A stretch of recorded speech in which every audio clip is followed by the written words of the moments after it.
Imagine when you need some help or have some questions for a company or an organization. Usually, you will be directed to ask them through their call center.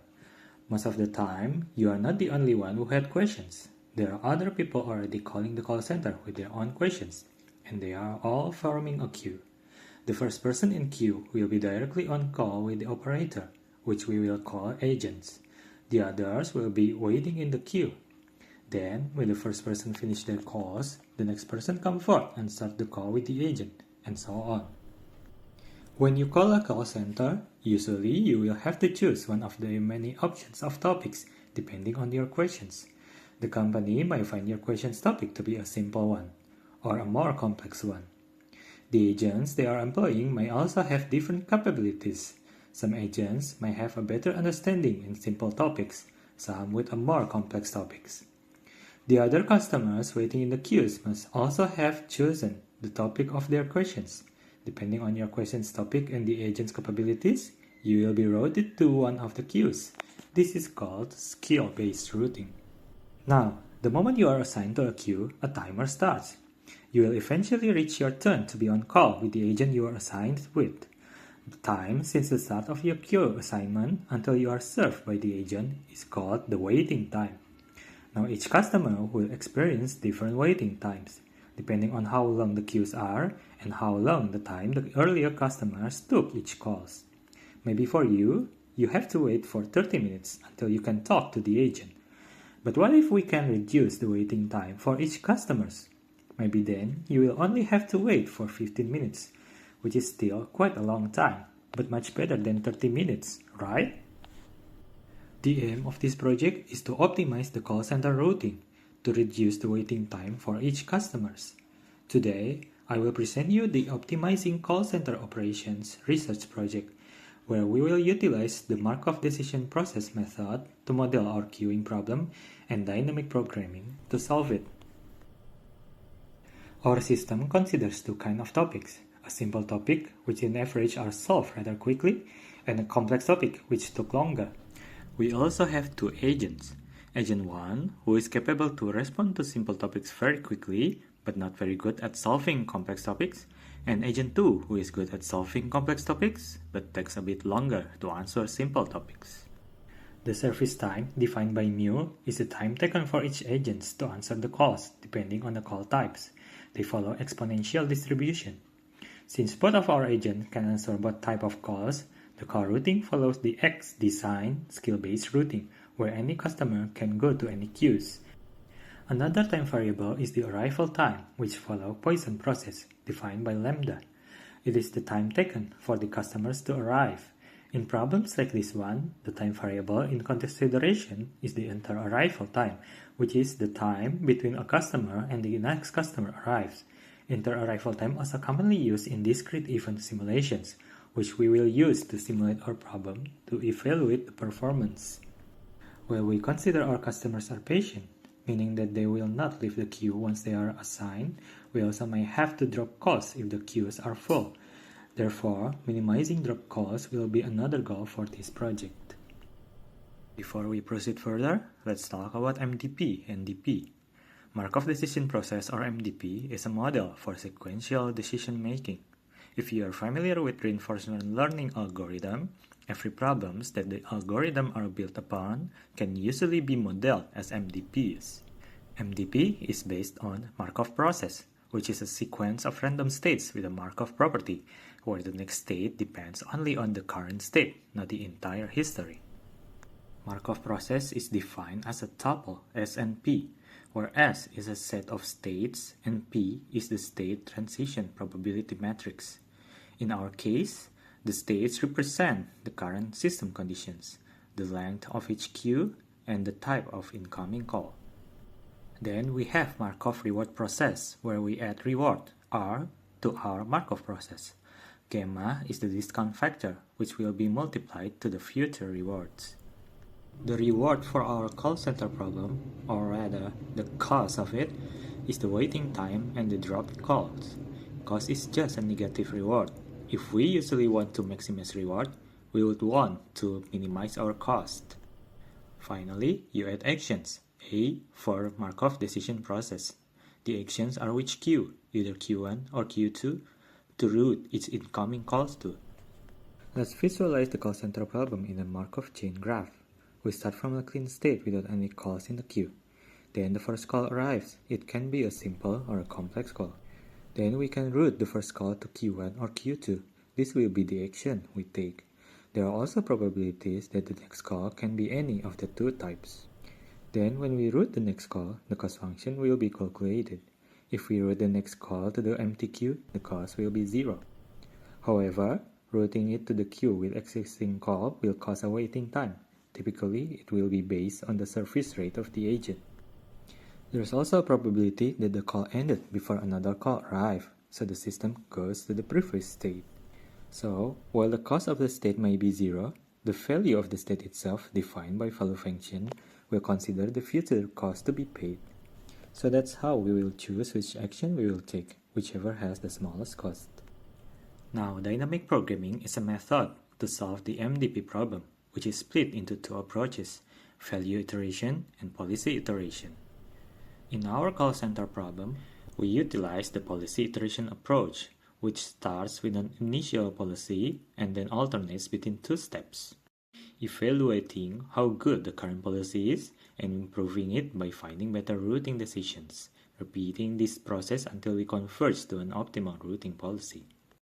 Now, let's talk about our actual system. As an MDP model, we will need to define the reward function, or rather, in our case, the cost function. Our cost function will be the expected waiting time, which will be these 4 formulae. Now, do not feel intimidated. These formulae will be quite easy to understand. We have 4 formulae because we need expected waiting time for a customer, either they are on a simple call or a complex call when they are routed to Q1 or Q2. Let's break down this formula for a simple call going to Q1.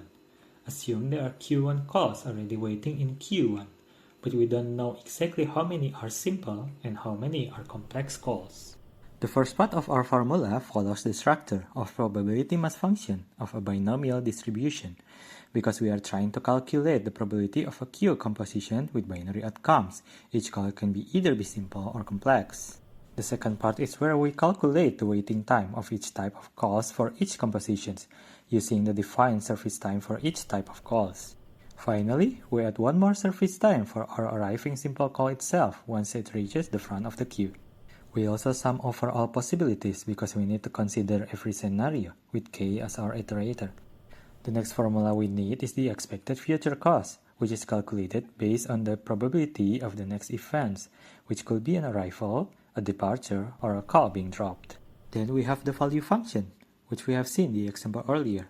It combines the expected cost function and the expected future cost, where then we will use for our policy iteration as the evaluation metric to be compared with the next improved policy. Long story short, the value function will give us hindsight of the cost we will be expected to pay once we choose one of the two actions. Then we can just choose whichever action costs the least.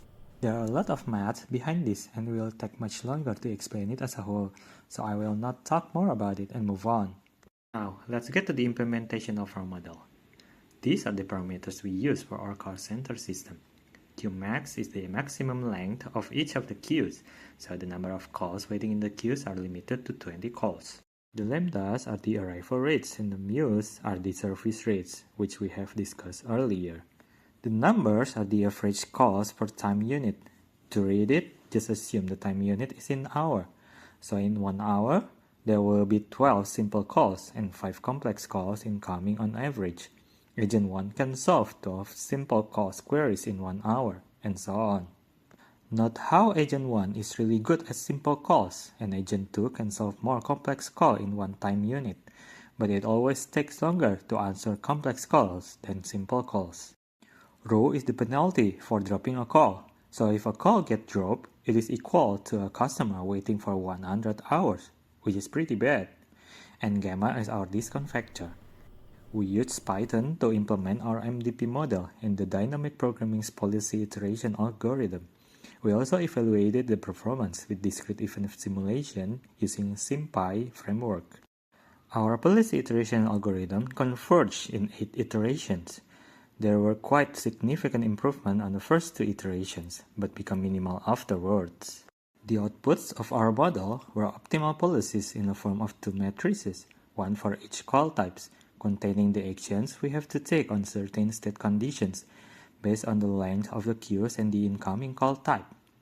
Let's have a look at the visualization of our optimal policies. The numbers in the matrices represent the actions we take based on the length of the queues. Take this optimal simple call policy element as an example. It's a number 1 in X4 and Y5, meaning that if there is a simple call arriving at the moment where there are 5 calls waiting in Q1 and 4 calls waiting in Q2, we should route the call to Q1. As we can see based on the patterns, the policies for simple calls prefer to route the incoming calls to Q1, and it's even more noticeable on the complex calls policy. These patterns reflect the fact that Agent 1 is more efficient in handling simple calls and the superiority of Agent 2 in solving complex calls.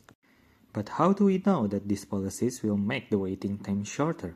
We will find out by evaluating our policies by implementing a discrete event simulation using SymPy. We follow this queue model. This is called candle notation. The first M is for arrival and the second is for the service time, where M means Markovian, meaning that these parameters are stochastic, aligned with our model that follows Poisson process and exponential distribution. The 2 represents the number of agents, and the 20 plus 20 plus 2, meaning that there are 2 queues with a capacity of 20 with an addition of 2 for customers in service. To evaluate, we need comparisons, so we generated 2 heuristic policies. Basically, these policies will route to any queues that is shorter. When both queues have the same length, it will route simple calls to Q1 and complex calls to Q2. This is how they look like compared to our optimal policies. To better simulate the policies in a real-world scenario, we assume that our time unit to be hourly. So, the comparison matrix will be across 3 time frames: 1 day, 1 week, and 1 month. Of course, with another assumption that the agents work tirelessly. And here are the results. In a 24-hour period operation, the alternative policies already have to drop some calls, while our optimal policies were able to maintain and handle every call. In a week and a month, dropped calls could not be prevented. However, the optimal policies are still superior. As for the waiting time, the average simple calls with our policy only need to wait around 40% of the time spent on alternative policy. We could not make it to half, but we are quite close. As for complex calls, we were just around 22% more efficient than the alternative. Still, we achieved our goal to minimize the waiting time and to reduce dropped calls. We can visualize how our queues were moving in a day, a week, and a month period. Note how in the longer time periods, the queue went haywire.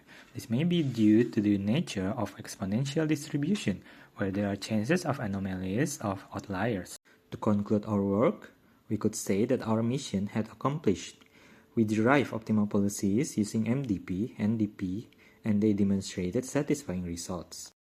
We acknowledge the limitations of our project, such as that we have no customer abandonment, there were only 2 agents and several others that may not represent the real-world scenarios.